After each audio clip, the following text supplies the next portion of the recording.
Welcome to Metal Market News. I'm Professor Harry, and as an independent analyst my goal is to break through the noise and give you a clear, strategic understanding of what's really driving the precious metals market, and what we're seeing right now in silver is a perfect example of how short-term chaos can completely distort long-term reality, because the opening claim that silver has been pummeled, and that there is essentially one major force behind it is actually a simplification of a much broader and more complex chain reaction. And while I agree that recent price action has been aggressive and emotionally driven, I would argue that blaming a single factor misses the interconnected nature of modern financial markets, because what we are really witnessing is a collision between geopolitical tension, liquidity demand, and positioning unwinds. And when the script points to the Iran conflict as a major driver of volatility, that is certainly valid, but not in the traditional sense. Because historically geopolitical risk tends to push gold and silver higher as safe haven assets, yet in this case we are seeing the opposite reaction, which immediately tells us that something deeper is happening beneath the surface, and that deeper force is liquidity preference, where during periods of uncertainty investors are not simply seeking safety but are seeking cash, particularly US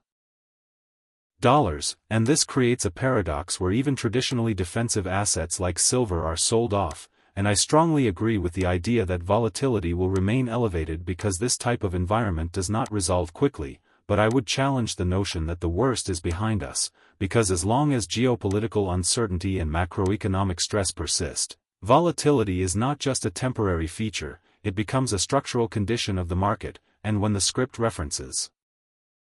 expectations around political announcements and how markets reacted differently than anticipated,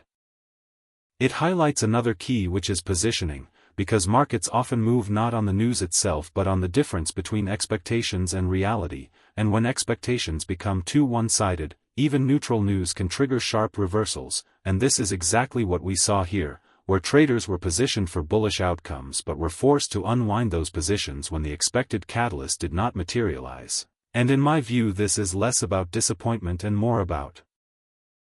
overcrowding. Because when too many participants are on the same side of a trade, the market becomes fragile and prone to sharp corrections, and ultimately what we are seeing in this phase is not the breakdown of silver's long-term story, but the unwinding of excessive short-term optimism that had built up over months of strong performance. As we move deeper into the macroeconomic framework presented, the discussion inflation versus rising prices is particularly important because it highlights a common misunderstanding that can lead to incorrect conclusions about precious metals. And I agree with the distinction being made that what we are currently seeing is not classic demand-driven inflation but rather cost-push pressure driven by rising energy prices, particularly oil, and when oil spikes sharply, as described with an 11% surge, it creates ripple effects across the entire global economy, increasing production costs, transportation expenses, and ultimately consumer prices, but at the same time it forces central banks into a difficult position where they must balance economic stability with inflation control, and this is where the narrative shifts against gold and silver in the short term, because higher energy prices can lead to expectations of tighter monetary policy, which in turn supports the dollar and increases yields, both of which are negative for non-yielding assets. And I agree with the script's point that central bank policy has been a major tailwind for precious metals over the past 2 years, but I would expand on that by emphasizing that this tailwind was not just about rate cuts, it was about the perception of unlimited liquidity, and when that perception begins to change, even slightly, markets react disproportionately, and this is why we are seeing such sharp movements now. And when we bring in the concept of the eurodollar system and global liquidity, the analysis becomes even more sophisticated, because the demand for dollars outside the United States can create significant on global markets, forcing participants to liquidate assets, including precious metals, in order to obtain liquidity, and this is a key point that I strongly agree with, because it explains why gold and silver can fall even in environments that would traditionally be supportive. And however, I would also caution that this type of liquidity-driven selling is inherently temporary, because once the immediate need for cash is satisfied, markets tend to revert to fundamentals, and this is where the long-term bullish case for silver remains intact, and when the script discusses the possibility of a global credit crunch, it introduces a scenario that could amplify these dynamics significantly, because in a credit contraction environment, the initial phase is almost always deflationary, characterized by asset liquidation and falling prices, followed by a potential inflationary response as central banks intervene, and this sequence is critical for understanding the timing of moves in precious metals, because it suggests that short-term weakness does not contradict long-term strength, but rather sets the stage for it. When we analyze the market structure and price behavior described, particularly the sharp decline in silver and the widening of the gold-to-silver ratio, it becomes evident that positioning and leverage have played a central role in amplifying the move, and I strongly agree with the observation that the past several months saw a massive influx of capital into precious metals, creating what can fairly be described as a crowded trade, and when a trade becomes overcrowded, it becomes vulnerable to forced corrections, not because the underlying fundamentals have changed, but because the market structure becomes unstable, and this is exactly what we witnessed with the extreme one-day drop in silver, which reflects a combination of margin calls, forced liquidations, and algorithmic selling, and I would emphasize that such events are not anomalies but rather predictable outcomes of highly leveraged environments, and when hedge funds and institutional players begin to unwind positions, they do so in a manner that prioritizes liquidity over price, which leads to exaggerated moves that can appear disconnected from reality, and this is where I slightly differ from the script's characterization of the situation as a bubble burst, because while there were certainly elements of speculative excess, the underlying drivers of the rally, including supply constraints and industrial demand, have not disappeared, and therefore what we are seeing is more accurately described as a correction within a broader trend rather than the of that trend, and when we consider the current price levels, with silver holding above 70 despite significant selling pressure, it actually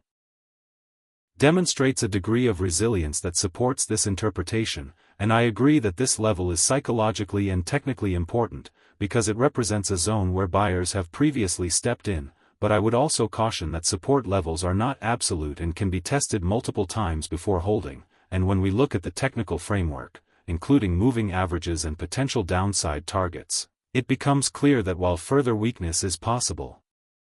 the market is not in freefall, but rather in a process of consolidation and recalibration, and this is a key distinction because it suggests that the current phase is more about resetting expectations than establishing a new bearish trend.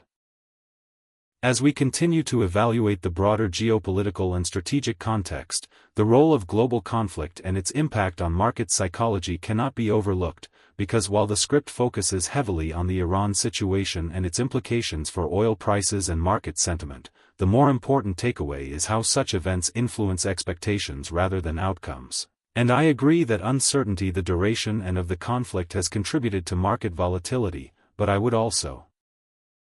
highlight that markets are forward-looking and tend to price in rather than certainties, and when expectations shift, even slightly, the resulting price movements can be significant, and this is evident in the reaction to political statements and the interpretation of timelines, which directly influenced market sentiment and positioning, and when we connect this to the behavior of precious metals, it becomes clear that the current weakness is not a reflection of reduced demand for